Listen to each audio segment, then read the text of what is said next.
Good evening. Good Sunday evening. I'm sorry this video is a couple of days later than I had planned for it to be, but at any rate, um, the topic, I guess you could say, is no family left behind. Now, let me start by explaining where the origins of that are, kind of a backstory behind that. Well, most um, I'll put it this way, a very small percentage of families in this country, in America, United States of America, are financially prepared, about 5%. And they are the ones, they make more than $250,000. They're business owners. They have indexed accounts. They have permanent life insurance and understand all the uses of it. They're homeowners. They have a diversified portfolio, which means they have their money working for them. They are debt free. They're not bogged down in debt. They maximize tax advantages, understand and maximize tax advantages. And they have a financial professional helping them. They're not just trying to figure it out or do nothing and hope for the best. And again, they make up the smallest population. However, most families in America fall under, they make less than 250K. They have a job as opposed to being business owners. They have a 401K plan if they have any type of retirement plan at all. They have term life insurance, again, if they have any life insurance at all. They rent a home. And unfortunately, we have a lot of people that aren't even that well off. They're homeless. They put money in the bank, and there are reasons why. Now, for short-term savings and short-term purposes like having money, paying bills, checking accounts and savings accounts are okay. But for long-term savings, they're not. And I'm going to put my contact information down in the comments below so you can reach out to me, and I will go into detail why that is the case. This majority also has a lot of credit card debt, minimal tax advantages, if any at all. They don't have any advisors, and they more than likely do not have a plan. And again, they make up the majority of the population. Now, there is a scripture in Proverbs chapter 13, verse 22, that says, "A good man leaveth an inheritance to his children's children, and the wealth of the sinner is laid up for the just." And the first part of that verse is what I really want to focus on. A good man leaveth an inheritance to his children's children. This is why we need to plan, and we need to put something in place. Most people don't plan to fail, they just fail to plan. And then that's why they end up in the financial predicament that they end up in. They end up leaving their loved ones and their children and grandchildren debt and financial hopelessness because they didn't plan and they left it to chance.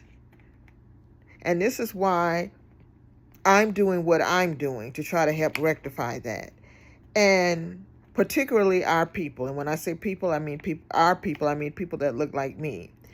And because we're well overdue to get from survival mode to empowerment mode. There was a time survival mode was necessary, right out of slavery, trying to get through the Reconstruction, Jim Crow, fighting for civil rights and all that. There was a time where survival mode was necessary. But we're over 100 years away from that, from Reconstruction and slavery. And while we're much closer away from the civil rights era, we're still overdue to be out of survival mode and into empowerment mode.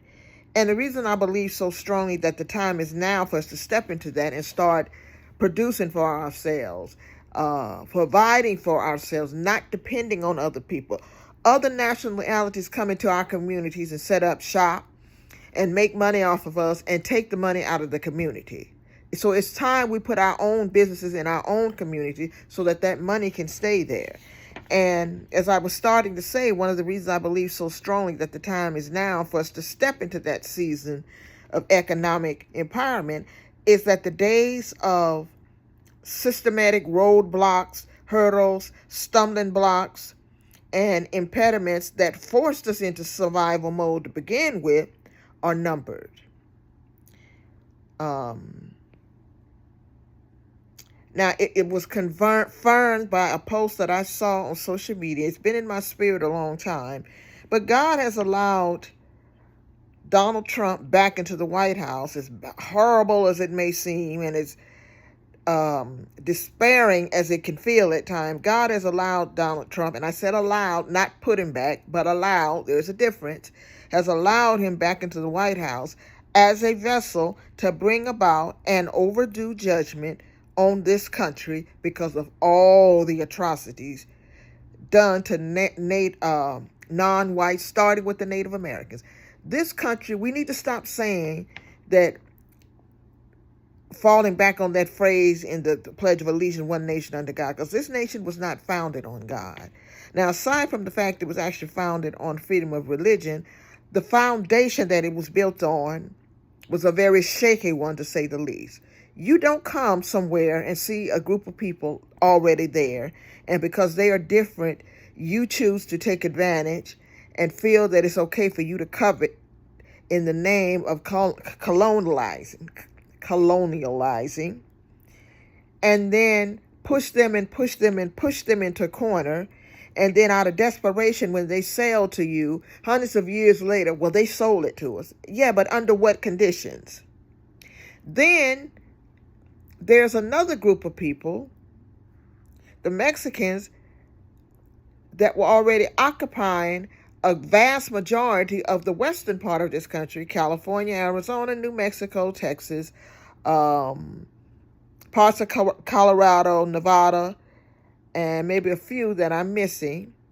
You fought a war with them, devastated them, and then when they sold to you, well, they sold it to us, okay, but under what conditions? God is watching. God has been watching all these hundreds of years, all of the things you've done, the kidnapping of Africans, forced labor, building and getting rich on other people's back. And because you claim to be Christians, and you did it in the name of Christianity, and you claim to be a Christian nation, you think God was looking the other way all of this time, and he was not. Now, Judgment Day is drawing nigh. And so, again, all of that systematic stuff is numbered. And that's why it seems like that everything that, it's not a coincidence that it seems like everything that Trump does, it's destroying the country bit by bit, and it seems to draw us closer to a war that would seem like it would devastate the whole country. That's not a coincidence. We have had presidents in office before. Obama's the perfect example, where Congress was able to tie his hand, but now all of a sudden Trump is in office and they act scared to death to act. That is not a coincidence. Just like God hardened Pharaoh's heart, he is using their hearts, hardening their hearts in a sense, to enact that judgment. Again, I put the link in the comments for a video that expounds on it, and you'll understand what I'm saying. Now, for you, those of you that may say, well, what about us? We live here too, and we're not guilty of it. We are victims of it, or we didn't agree with it, even though our counterparts did.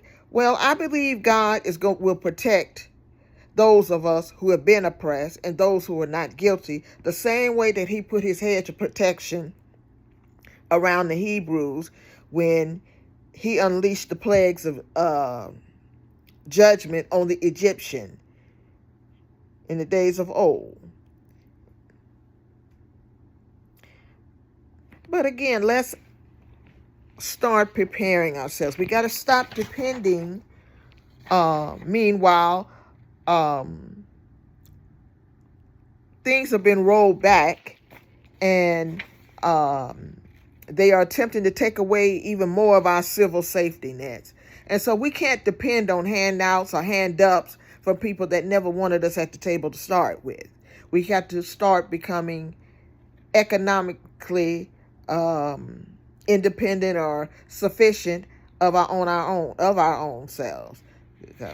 Obviously with the help of God, but for this reason, I have made it my mission to educate people on concepts that literally make or break them financially. So again, my contact info will be in the comments.